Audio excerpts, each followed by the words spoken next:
You're sitting in an airport lounge, half bored, half exhausted, scrolling through your phone. Your flight is delayed. Your brain is on autopilot. You're not expecting anything important to happen to you today. That's exactly why this is the perfect moment. A man sits down a couple of seats away, mid-40s, relaxed posture, neutral clothes, not rich, not poor, not memorable. The kind of face your brain will delete in an hour. You barely notice him, until he notices you. Delays again, huh? He says, laughing softly. Let me guess, third time this month. Your eyes flick up. He's looking at the departure board, not at you. It feels casual, harmless. You nod. Feels like it. He smiles. Yeah, they kill people like us with this stuff. People like us. You don't realize it yet, but that one phrase is the first move. He glances at your laptop bag.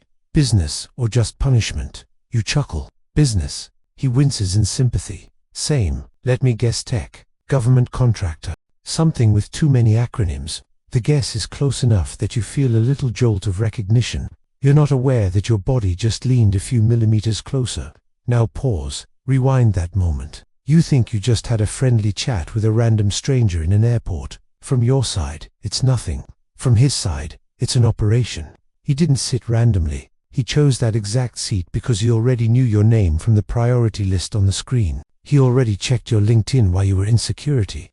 He already knows what sector you work in, which conferences you attend, which angry posts you liked last week at 2 a.m. He's not guessing who you are. He's confirming what he already knows. You feel seen. He's checking boxes. Let me ask you something, he says, tilting his head as if a genuine thought just popped into his mind. Do they appreciate you where you are? Or are you one of those people they overwork and underlisten to? Your brain lights up. Because that isn't a generic question. That hits a nerve. You start to answer. You choose your words carefully, trying not to sound bitter, but also not pretending everything is fine. He nods along, perfectly in sync with your tone. When you go sarcastic, he goes sarcastic. When you get serious, he gets serious. When you look away, he looks away. You experience that as chemistry. Psychologists call it mirroring. You think, finally, someone gets it. He thinks, ego and frustration confirmed.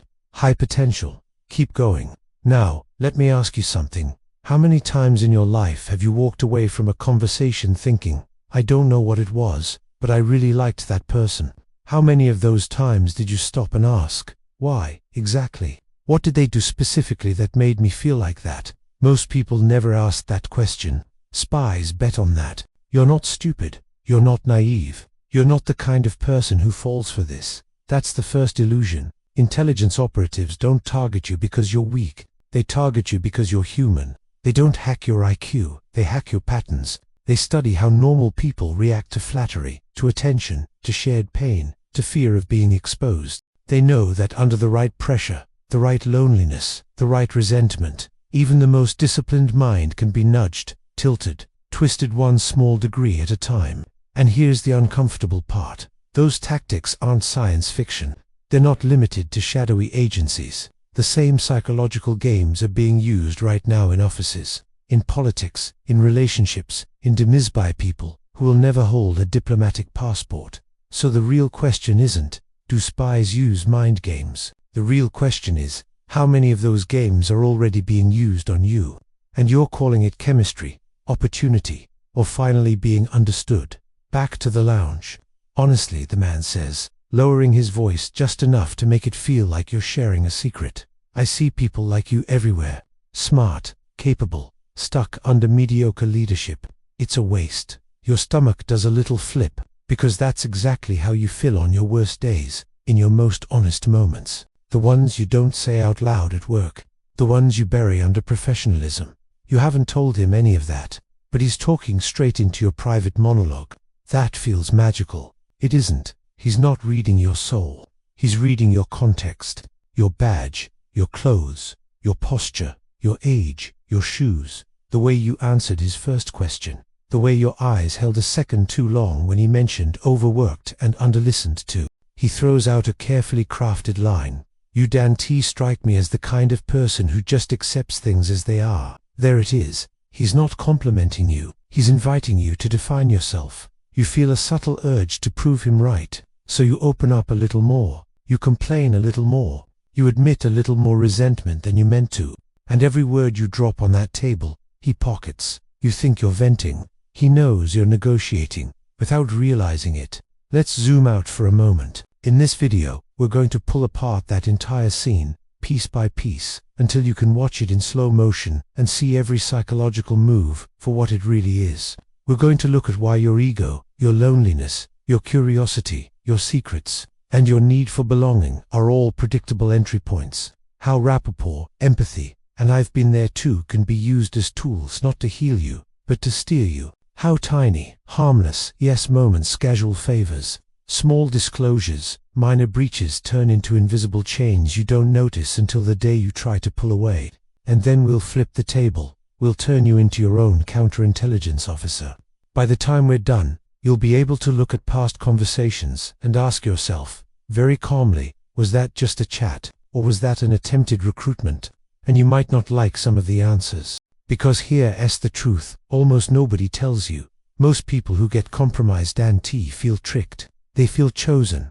They feel special. They feel finally appreciated. They feel like someone finally saw their value when everyone else missed it. That's the hook. The mind game doesn't start with threats. It starts with relief. So as you keep watching, I want you to do something very simple, but very uncomfortable. Think of one person in your life, past or present, who showed up at exactly the right moment, seemed to understand you unusually fast, and encouraged you to say or do things you wouldn't normally say or do. Keep that person in the back of your mind, because as we go deeper into this, you're going to start recognizing patterns. Maybe they were harmless, maybe they weren't. But once you see the playbook, you will never look at that relationship the same way again. And if you can't think of anyone right now, keep watching anyway. You might realize that the best operators in your life are the ones you never suspected, because you still trust them. In a few minutes, we'll break down exactly how spies build a vulnerability blueprint on you before they even say hello, and why your most private flaws are actually incredibly valuable assets to someone else. But first, one last question to sit with. When was the last time you were absolutely sure that a decision was yours, and now, looking back, you're not entirely convinced you weren't guided into it?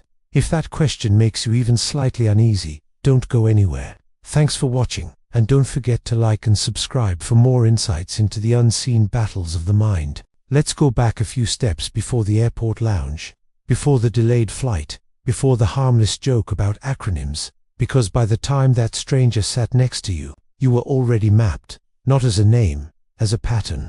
Somewhere, long before that random encounter, someone pulled your life apart like a jigsaw puzzle and asked one simple question: where does this person break? Not physically, psychologically. And the uncomfortable truth is that for almost every human being, the blueprint is built from the same four raw materials: ego, loneliness, desire, fear of exposure, different mixes. Same ingredients. Think about your own life for a moment. You might tell yourself, I'm not greedy, I'm not weak, I don't fall for manipulation. Fine. Forget the labels and ask something more precise. Where do you crave recognition? Where do you feel alone? Where do you feel stuck and quietly hungry for more?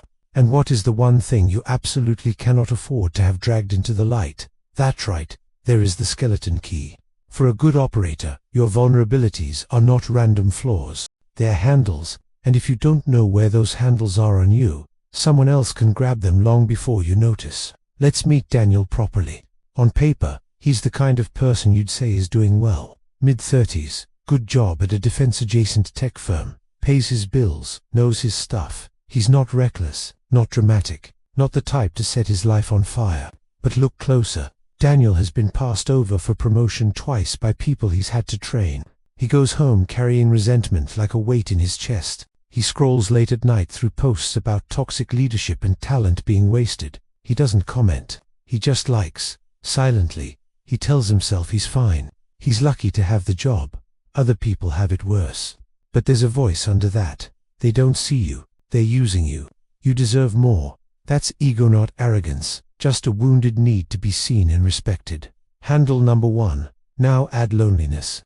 Daniel moved cities 3 years ago. New job, new apartment, old friends on another coast. His social life is mostly screens and empty, we should catch up soon messages. He's not isolated, but he is unanchored. Work fills the space where meaningful connection should be.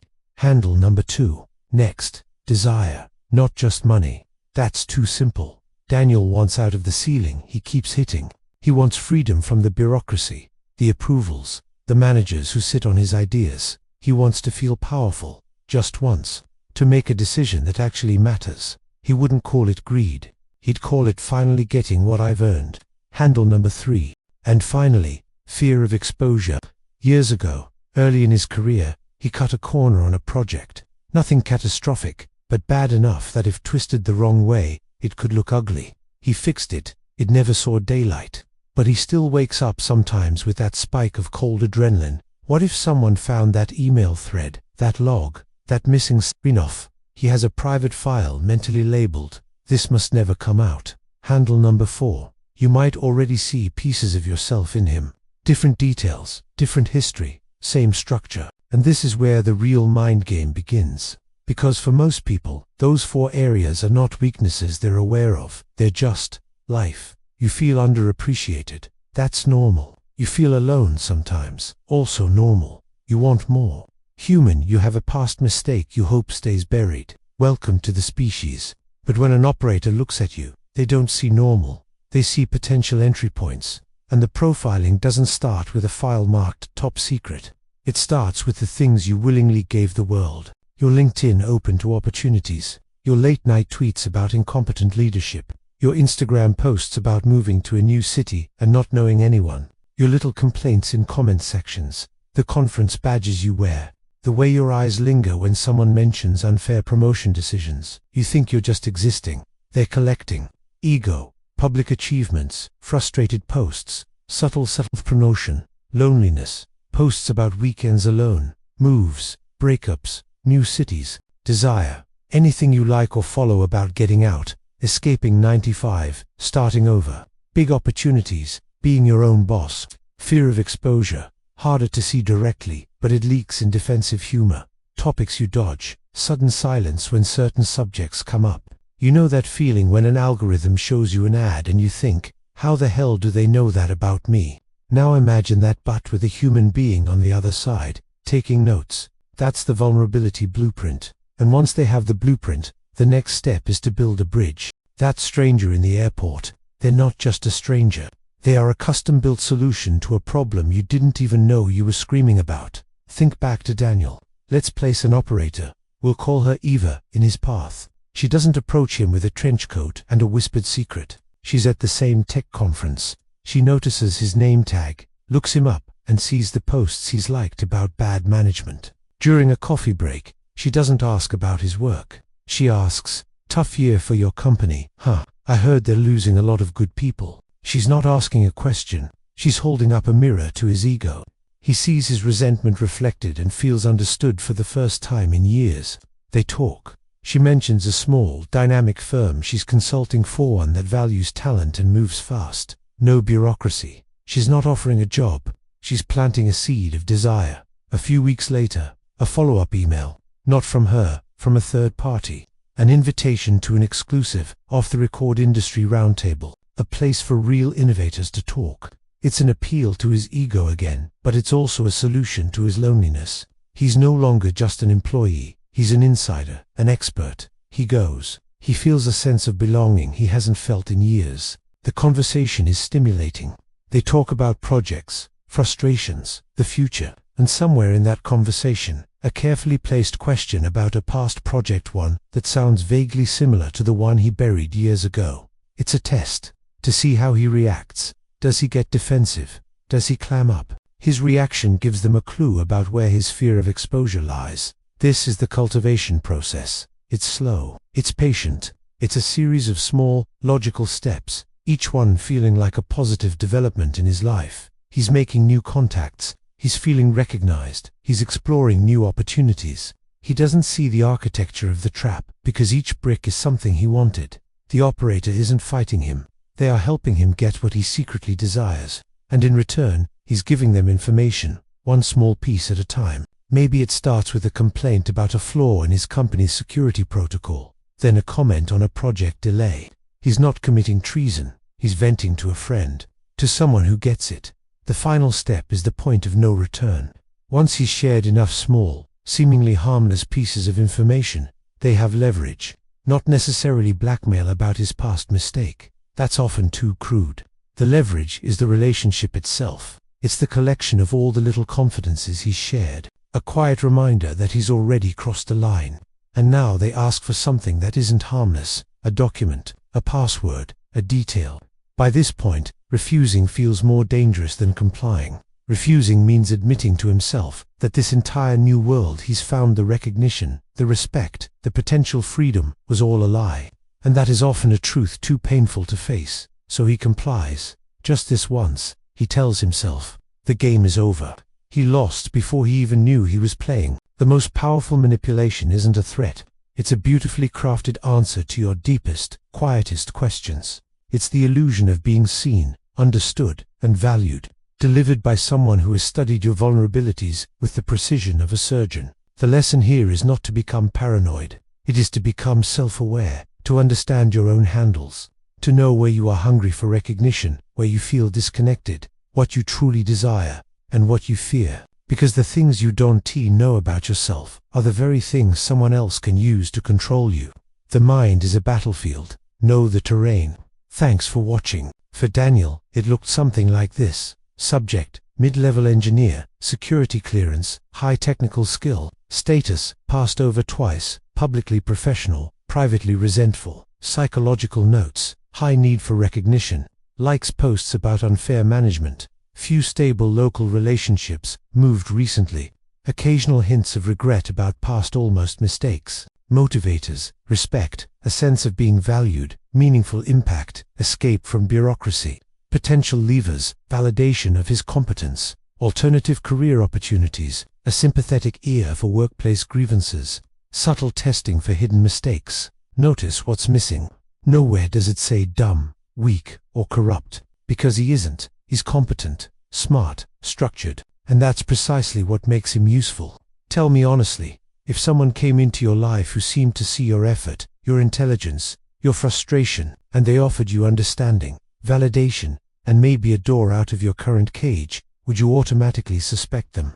Or would you, at least for a while, feel relief? This is where the game stops feeling like manipulation and starts feeling like rescue, and that's why it's so effective. Here's the part that most people never hear. A good recruitment doesn't start with, "Can you give us secrets?" It starts with, "You're not crazy. They really don't appreciate you.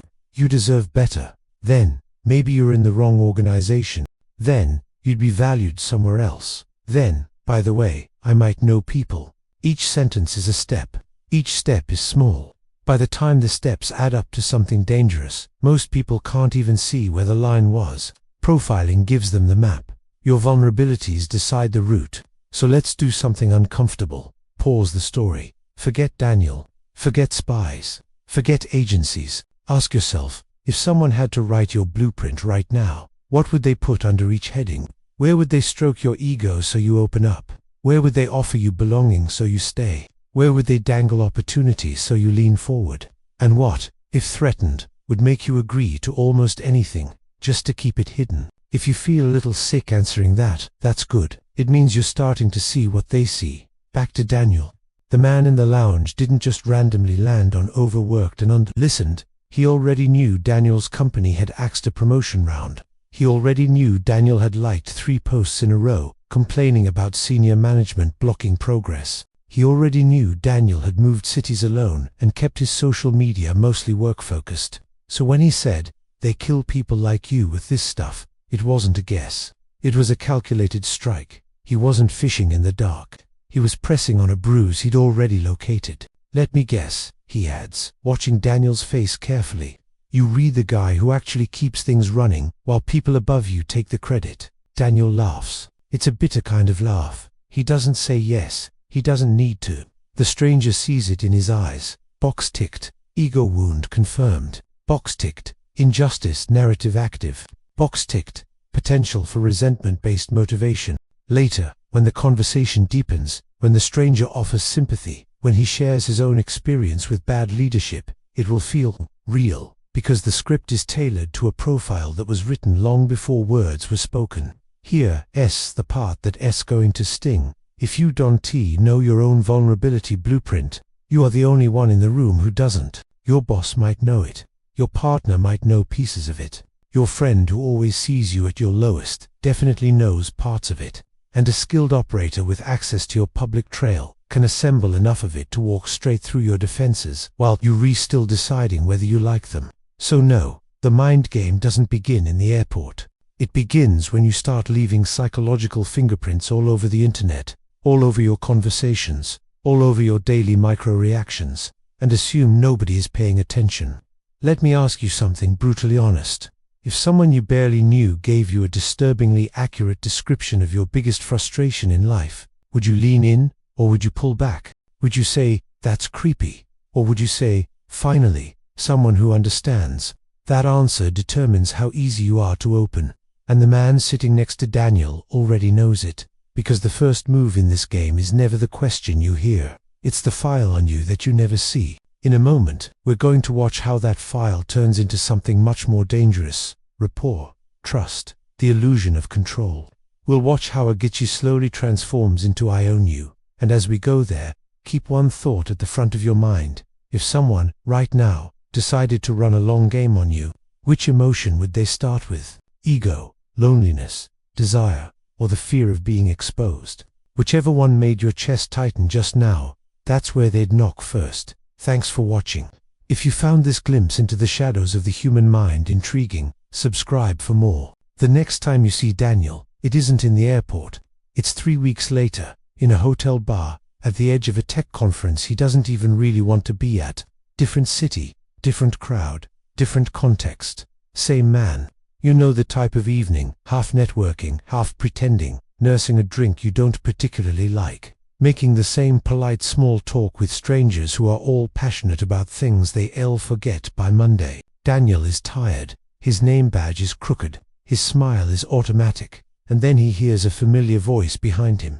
"Hey, delay's treating you any better this time?" He turns, surprised, then genuinely pleased. "You again?" The man laughs. "What can I say? Wherever there's bad scheduling and worse coffee, there I am." They shake hands this time. Names, recognition, the faint relief of seeing a known face in a sea of masks. "Let me get the next round," the man says, already signaling the bartender like it's the most natural thing in the world. Pause there. You see coincidence. He sees phase 2.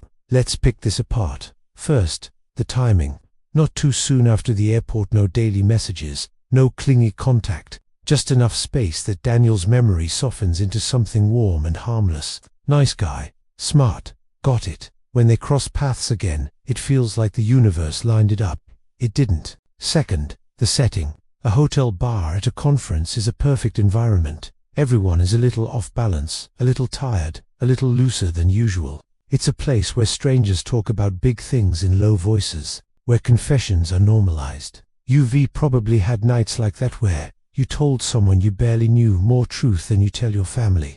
Ever wondered why? Third, the offer. Let me get the next round. It's a small favor, harmless, but it activates something subtle in the background. Reciprocity. The silent sense of they did something for me. I owe them at least my time. Nothing huge, just a slight tilt in responsibility. Now watch how the real work begins. "How's the great machine treating you?" the man asks, sliding Daniel's drink over. "Still the invisible engine in the basement." Daniel smirks. "Something like that." The man doesn't jump in with his own story. He doesn't hijack the conversation. He just waits. Silence, in the right hands, is a scalpel. It slices open space for you to fill.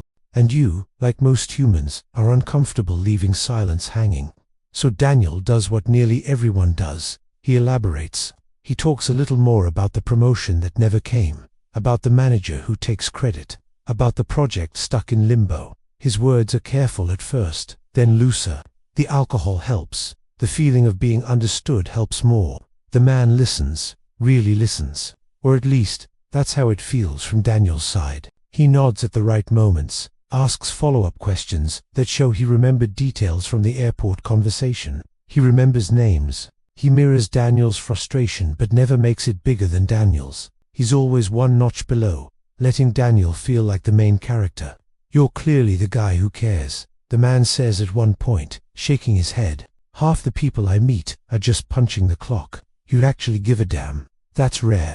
There's that ego stroke again, but it's wrapped in concern, not flattery. It lands differently. Think about your own life. How often do you feel like someone is really listening to understand, not to respond? How rare is it to have someone not interrupt you with their own story? When you finally meet someone who listens that way, what does that do to your defenses? You don't tell yourself, they're running a play on my psyche. You tell yourself, finally, someone who sees me. Now, before we go further, let's make a small deal. If you recognize even a piece of yourself in what's happening here, if you ever overshared with someone who seemed to understand, don't tune out when this starts to feel uncomfortably familiar. Most people switch off right at the point they need the information the most. Stay with it, because the next few minutes are where people like Daniel go from just talking too subtly leashed, without ever feeling the rope slip over their neck. Back at the bar, the man does something important. He doesn't just take, he gives. Honestly, he says, after listening to Daniel vent, I get it more than you think. I got burned once at a place like that. He sighs, not too dramatically, just enough to register as real. He tells a story. In his version, he was overworked, underappreciated, and punished for speaking the truth. He names a previous company. He describes a boss who sounds strangely similar to Daniel's. He talks about being sidelined after pushing a critical project forward. The story is plausible. It's specific enough to feel true, vague enough to be uncheckable. Most importantly, it contains a controlled vulnerability, a moment where he admits to making a mistake because he cared too much. Do you see what that does? It lowers the perceived power distance. He's not presenting as the invulnerable expert here. He's presenting as someone who has suffered unfairness to him, someone who has been wounded in the same places as Daniel. That Me Too feeling is powerful. If you've ever had someone reveal something raw and you felt compelled to match it, you know the pull. It feels rude to stay guarded when someone else is being honest. But here's the trick. His vulnerability is strategic. It's calibrated. If you stripped away the emotion, you'd notice something. Nothing he admits can actually be used against him.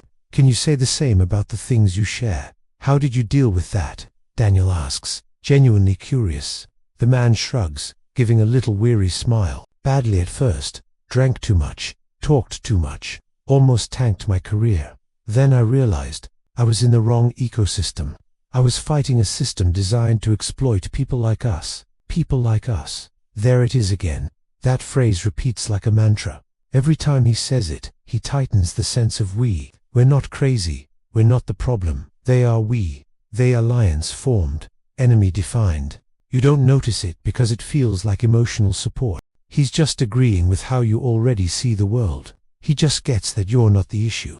But every time you nod along, you're silently committing to that shared worldview. And once your identity is wrapped in that we, it's very hard to later say, actually, I'm out. Have you ever noticed how much harder it is to walk away from a group, a relationship, a job, once you've spent months saying, we, once you've complained together about them? That's not an accident. Honestly, the man says, lowering his voice a little, you remind me of me before I got out. You're sharper than the people managing you. That's dangerous in the wrong hierarchy.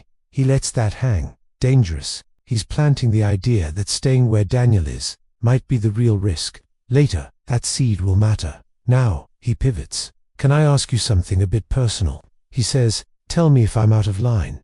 It's phrased as a request, a choice. Daniel can say no, which means that if he says yes, he feels like he's choosing openness, not being forced into it. How much longer do you realistically see yourself staying there? The man asks, before something breaks. You, or them. Notice the framing. Not if, when. Not if there's a breaking point, but who breaks first. The question isn't just a question, it's a diagnosis.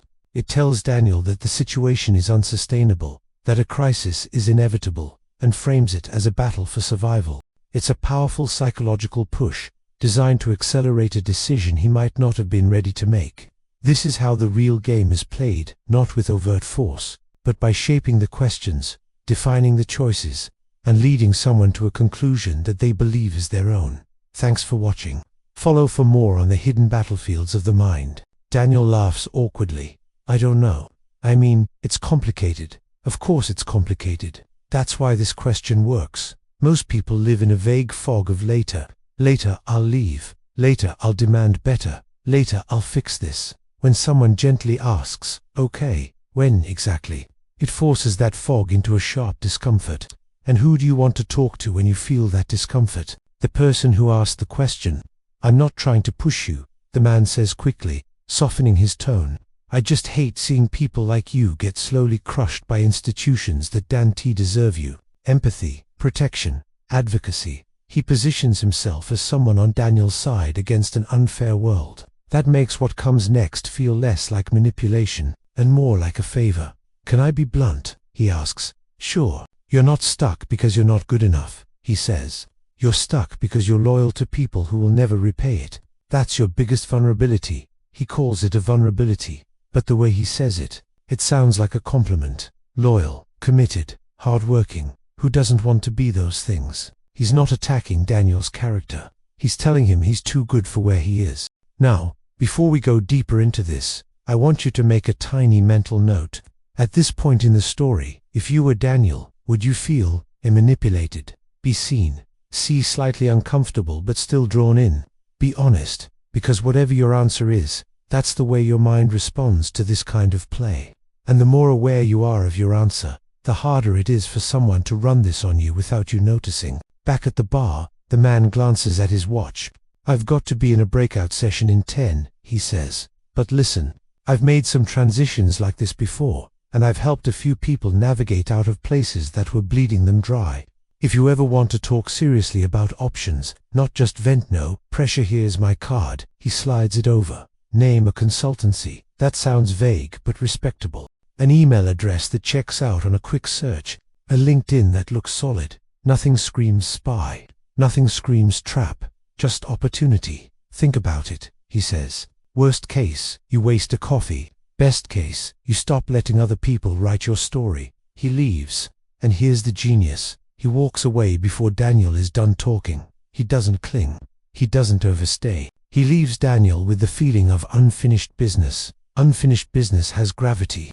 You think about the conversation more because it didn't resolve. You replay it, fill in the gaps. Imagine what might happen if you take him up on the offer. In your mind, you're not being recruited. You're following up on something that you initiated, because he set the stage so that the next move looks like yours. Days later, Daniel finds himself staring at that card on his desk. He's had another bad week. Another meeting where his input was ignored. Another round of maybe next quarter on that promotion. He hears the man's voice in his head. "You re not stuck because you re not good enough. You're stuck because you're loyal to people who will never repay it." He opens his email. "Hey, it's Daniel from the airport conference. You mentioned grabbing a coffee and talking about options. I'd be curious to hear your thoughts." He types it. He hesitates. He sends. From his point of view, he has just taken control of his life. From the other man's point of view, phase 3 has begun. Never forget this. The most effective manipulation doesn't feel like someone dragging you. It feels like someone handing you the steering wheel, after quietly programming the destination. Now the coffee is in a quieter place. No conference noise, no random colleagues, just two people at a table, phones face down, drinks between them. This time, the questions get deeper. "What would you do?" the man asks, "if you had total freedom for a year? No boss, no approvals, no one blocking your ideas." Daniel talks about projects he'd start, products he'd build, problems he'd solve. The man listens like every word is gold. He takes mental notes, ambitions, values, boundaries, rationalizations. Then he leans in. "I'll be honest with you," he says. "There are organizations that would kill to have someone like you. Places where your skills wouldn't be wasted. Places that appreciate people who actually think." He doesn't name them, not yet. He just lets the idea hover. "There are also," he adds carefully, "ways to start building that future now, without quitting tomorrow. Ways to use the position you're in to create leverage, not just stress. Leverage." That word feels powerful in Daniel's mind. He's tired of feeling powerless. "Like what?" he asks. The man smiles slightly. "That depends on how serious you are, and how much you're willing to look honestly at where you are right now. Most people don't want to do that. They just want to complain." "I'm serious," Daniel says, almost reflexively. "I'm not like most people." There it is again, the identity hook. Nobody wants to be most people. So when someone offers you a path that's only for the serious, the brave, the awake, you feel compelled to prove you belong on that path. Okay, the man says. Then let's talk frankly. And that's where the conversation shifts into something darker. He starts asking questions that sound like career coaching but are actually risk assessment. What are the biggest blockers in your company right now? Who are the key decision makers, really? Where does the system rely on you more than they'd like to admit? If you disappeared for 2 weeks, what would break? On the surface, this is just analysis. A smart friend helping you see your value. Underneath, it's mapping what systems you touch, what access you have, what pressure points exist around you. He doesn't need passwords yet. He doesn't need documents. He needs insight into the ecosystem. You provide it because you think you're talking about yourself. And you are. You're just not the only one listening. By the end of that coffee, Daniel walks away with something incredibly dangerous. Hope. Hope that there is a way out. Hope that someone knows the path. Hope that he isn't crazy for wanting more. And hope, in the hands of the wrong person, can be weaponized as easily as fear. Thank you for watching.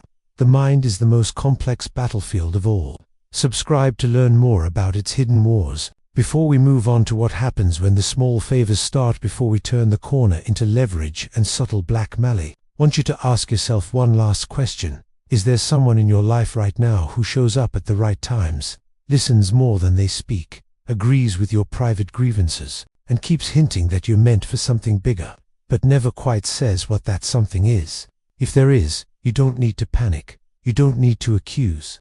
You don't need to cut them off. But you do need to stop assuming that every moment of understanding is innocent. Because for people like the man sitting across from Daniel, Rapport isn't a connection. It's a leash.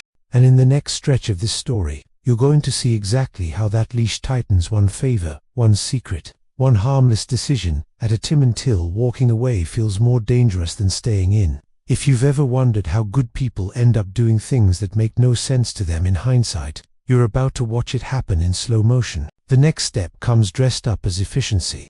They're on another call. You remember that audit you mentioned? The man asks casually. I've been hearing from a few places that the auditors are focusing a lot on how exceptions are handled. Is that true where you are too? Daniel shrugs. Kind of. They care a lot about documentation. Honestly, half my job is updating tickets so they look clean. Huh, the man says, thinking aloud. If I wanted to design a system to actually catch problems instead of burying them, I'd love to see a real-life template of how those tickets are structured.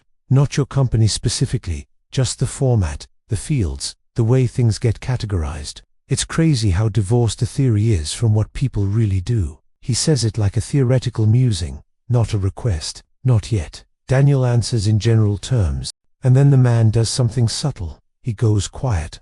He doesn't push. He doesn't ask. He just leaves that thought hanging. Silence again. Remember, silence invites action. Is that something you could mock up sometime? He asks finally, almost as an afterthought. Even if you just screenshot and redact the hell out of it, blackout names, IDs, anything remotely sensitive. I'm trying to convince some very stubborn people that their policies are fantasy. He laughs in a way that says, we're on the same side against bureaucracy. Daniel's stomach flutters. Screenshot. He knows, somewhere inside, that screenshots of internal systems are usually a bad idea. He also knows he could take one, blur it, crop it, strip off anything recognizable. His mind starts negotiating with itself. It's just layout. I'm not sending actual content. They'll never know what company it is. This might improve things beyond our walls. Notice the pattern. The argument is never, it's wrong, but I don't care. The argument is always, it's not really wrong, because cognitive dissonance doesn't like to admit to crossing lines. It prefers to redraw the lines. Days later, after telling himself he's overthinking it, Daniel takes a screenshot. He crops it, blurs names, uses a marker tool to black out references to his company name in the header. He looks at the resulting image and convinces himself no one could possibly identify it. He sends it with a short note. Here's a rough idea of the layout. Obviously anonymized. Use it wisely. The reply comes fast. You're a lifesaver. Seriously. Most people talk in abstractions. You actually show how it works. This is the kind of thing that changes minds. Praise again. Does any part of that exchange feel like espionage to Daniel? No. It feels like he helped someone see reality.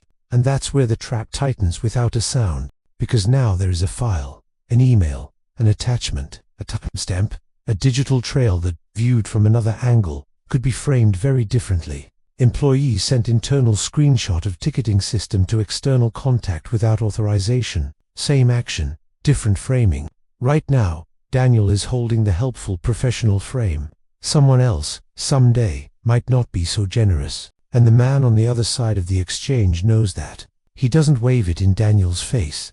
Not yet. He keeps building. More chats, more complaints about management, more dreams about jumping ship, more analysis of how things really work inside Daniel's organization. Tiny steps, each one reasonable on its own, until, one day, the conversation takes a decisive turn. It's not about formats or policies anymore. It's about a specific upcoming decision inside Daniel's company, one that the man has somehow heard about. Did they ever fix that access issue you mentioned? He asks. The one where people are sharing roles because the provisioning process is too slow. Daniel frowns. He doesn't remember telling him that.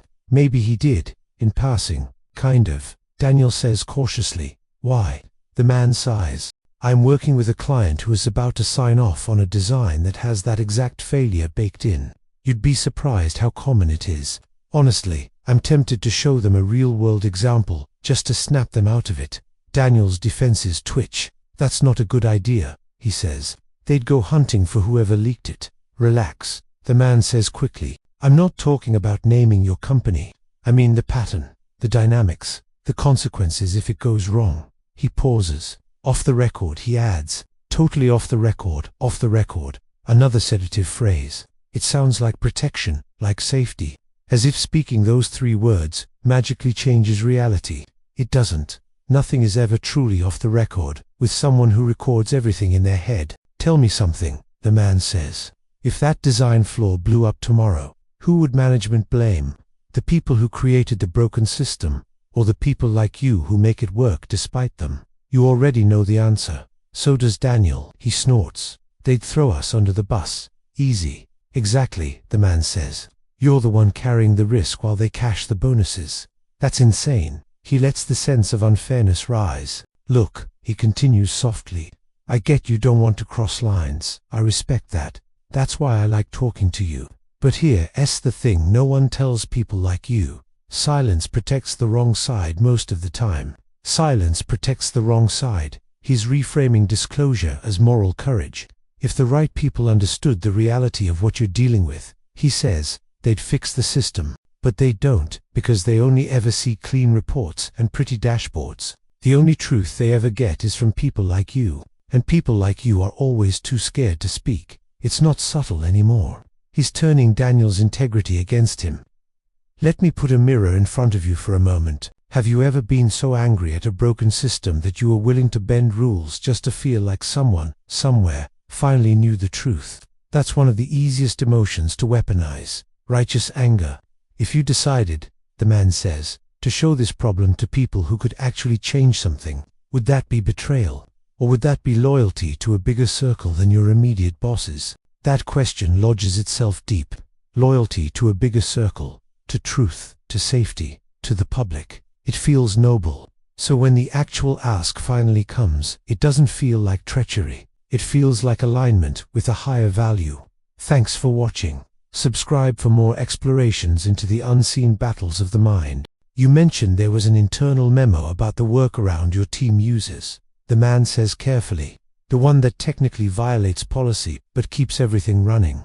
If I could see something like that, not to expose you, but to show decision makers how close to the edge they are, it could literally prevent a disaster elsewhere. You'd be helping more than just yourself. He stops. This is the hinge. If Daniel says no firmly, the relationship might cool. If he hesitates, it will be noted. If he says yes, the game changes permanently. His heart beats faster. He knows what memo the man is talking about. He remembers. He also remembers that it was marked internal only, not secret, not classified, just, not meant for outsiders. His mind starts its familiar self-negotiation.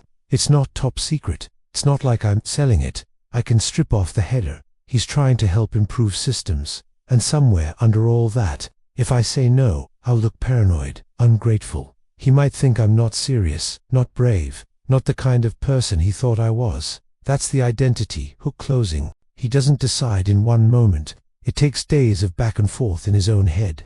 Finally, one night, after another day of being patronized in a meeting, he snaps. He forwards the memo. No comment, just, "This is what I was talking about. Use it carefully." The man replies with a single line. "I knew you weren't like the rest." That sentence feels like a medal. Daniel Dawson TC, the other side of the equation. He has just given this man something that is unambiguously not his to give.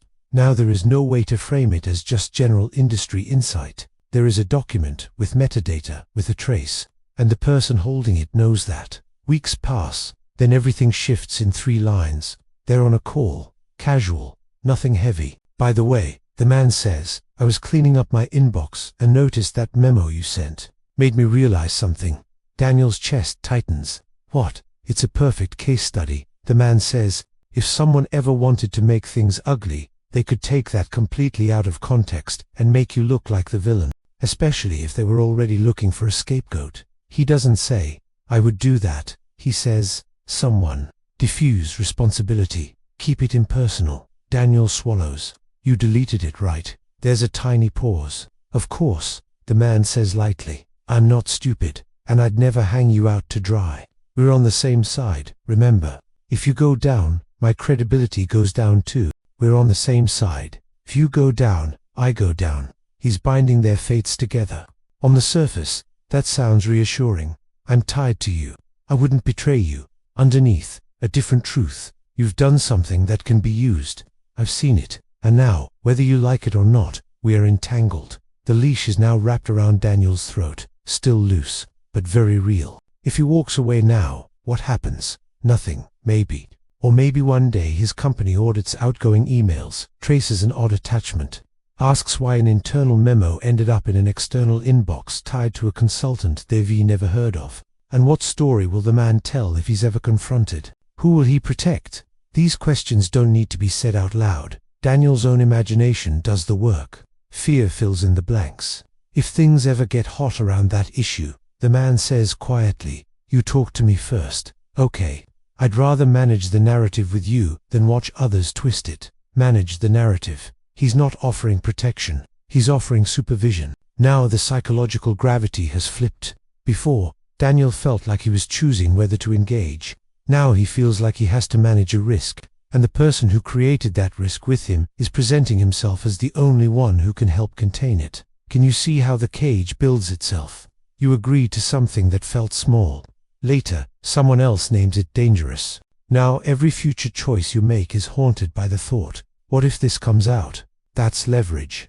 Not because of what you did, but because of what you're afraid someone could make it look like. Let me ask you something very specific. Is there any message, photo, document, or favor in your past that you would absolutely not want taken out of context in front of the wrong audience? If the answer is yes, and for most humans it is, then you already understand the essence of the trap.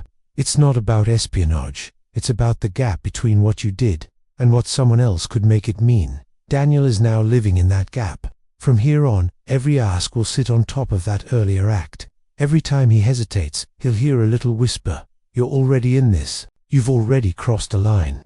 Might as well make it worth it. Might as well steer it somewhere useful." That's sunk cost. That's cognitive dissonance. That's fear of exposure, all braided together into an invisible rope. The man doesn't need to threaten him. He just needs to occasionally remind him gently, regretfully, of what could happen if the wrong people ever saw that email. He has turned Daniel's need to feel valued into cooperation. He has turned Daniel's righteous anger into justification. He has turned Daniel's fear of being blamed into compliance.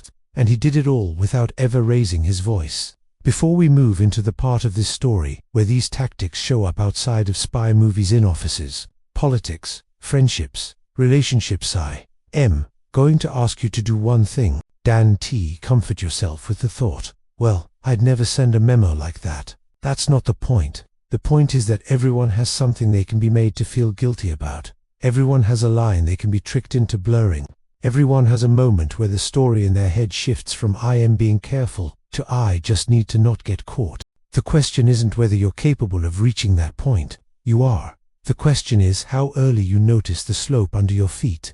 Because by the time you're standing where Daniel is, now heart pounding, mind racing, wondering if one email has tied your future to someone else's agenda. You really not thinking about values anymore. You're thinking about survival, and people in survival mode are very easy to steer. Thank you for watching. Follow for more insights into the unseen battles of the mind. If this was only Daniel's story, it would be disturbing enough. But it isn't, because what just happened to him, the slow grooming, the emotional mirroring, the tiny favors that turned into leverage, that playbook isn't locked in some classified cabinet. Pieces of it are being run around you every day, at work, online, in your relationships, on your phone at 2 a.m. Let's step out of the quiet rooms and hotel bars for a moment and walk through a few places you already know. Maybe you've seen versions of this. Maybe you're in the middle of one right now. Picture a different office, different company, different country, same dynamics. There's a woman named Sarah. She's good at her job, but she's become inconvenient. She asks too many questions in meetings. She spots ethical issues before others do. She's the one who notices when numbers don't quite add up. Her boss finds her exhausting. A competitor, however, finds her interesting. It doesn't start with a secret meeting in an underground garage. It starts with a LinkedIn message. Hi Sarah, I saw your comment on that article about internal controls. Really sharp insight. Rapport. To see someone inside a company speak that frankly. Would love to connect, even if just to exchange war stories. No agenda. No agenda. Smiley face. Harmless.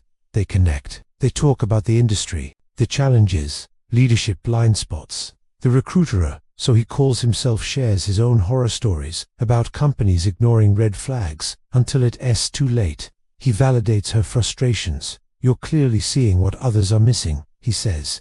I wish more people inside would be honest about what's really happening. When she vents, he applauds her courage. When she expresses doubt, he reassures her that she's not the problem. Eventually, he starts asking more specific questions. How widespread do you think that issue is internally? Is it just your department, or does finance see it too? Do the auditors have any idea, or are they in the dark? It's framed as concern for ethics, for accountability. He positions himself as someone who cares about the truth. Off the record, he says at one point, if you were in charge, what's the one report or metric you'd look at to see how bad things really are?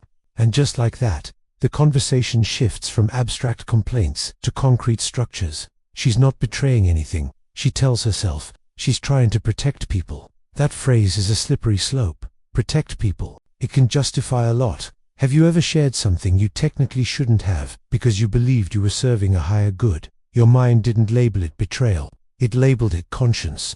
That's exactly where the game gets dangerous. Because the same playbook can be used by someone who genuinely wants to fix a system, or someone who wants to burn it down. From the outside, the steps look almost identical. Let's leave the office and move somewhere more intimate. A relationship, not a spy, not an agency. Just one person who likes control more than they like truth. You meet them at a time when you're lonely. Maybe you've just left a messy relationship. Maybe you've moved. Maybe life feels like a blur of responsibilities with nobody really seeing you. Then this person appears. They listen, really listen. They remember small details. They tell you you're not too much. They tell you your ex was ungrateful. Your family doesn't understand you. Your friends don't appreciate you. At first, it feels like healing. Then they start asking questions.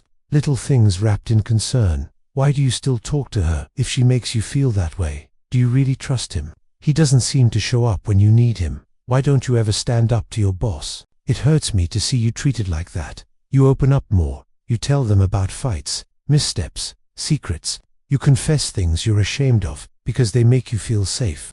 You tell yourself you're finally being fully seen. Later, weeks or months later, those same confessions become weapons. I'm the only one who'd stay with you knowing what you did. Do you want me to tell your family what you said about them? Remember that night you lost control? Imagine if your job heard about that. They never say, I'm a manipulator. They say, I'm just being honest. This is what you gave me.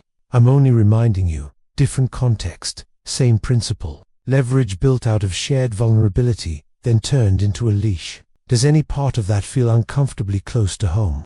If it does, don't attack yourself for it. Manipulation doesn't work because you're stupid. It works because you're human and you're rewired to trust people who show you care, especially when you're hurting. If this sounds like something you're going through, remember that help is available. Resources like the National Domestic Violence Hotline are there to offer support. You are not alone in this. Now walk with me into another arena. Politics. You're scrolling before bed, eyes half closed, mind numb from the day. You see a post. It doesn't look like propaganda. It looks like someone telling it like it is. It taps into a frustration you've had for a long time. They, Dan T, listen to us. The system is rigged. People like you are being screwed. People like you. Again, you like it. You click through. You see more memes, leaks, simple explanations for complex problems, clips of politicians being exposed, taken out of context, but emotionally satisfying. You don't know it, but that first like taught the system something about you. It files you under certain tags. Angry about X, fearful about Y, resentful about Z. From then on, your feed is not random. It's tailored. Messages crafted to hit your exact mix of ego, loneliness, desire, fear. Suddenly it feels like everyone is talking about the same thing. They're not. You're being and, just like with Daniel, the same levers are being pulled. You're smarter than the sheep. They're lying to you. Only we see what's really going on. They. Every we binds you tighter. Every they sharpens the enemy. Notice something. At no point does anyone tell you, we are manipulating you right now. They frame it as awakening. So what's the takeaway from all this? The office, the relationship, the phone screen, these are all battlefields for your mind. The tactics used by spies aren't just for stealing state secrets. They're being used to steal your trust, your autonomy, and your sense of reality. The first line of defense is awareness. It's recognizing the script when you see it. It's asking yourself, who benefits from me feeling this way? Who gains power when I share this piece of information or cut off this friend? Understanding these patterns doesn't make you cynical. It makes you discerning. It gives you the power to choose who you trust and why. The game is being played all around you, whether you see it or not. But once you see it, you're no longer just a piece on the board. You're a player. Thanks for watching. If you found this useful, consider subscribing for more deep dives into the psychology that shapes our world. Stay aware. They don't want you to know this. Stay with me, and I'll show you what they hide. Sound familiar? It's the same structure Daniel heard in softer words. Silence protects the wrong side. If the right people knew, they'd fix things. You're too loyal to people who don't deserve it. Different costumes, same skeleton. Before we go further, I want to ask you for something in return for this level of honesty. Make me a mental promise that you want to use these patterns just to point fingers at others. Don't just think, my boss does this, or my ex was exactly like that, or that politician is obviously using this trick. Start with a harder question.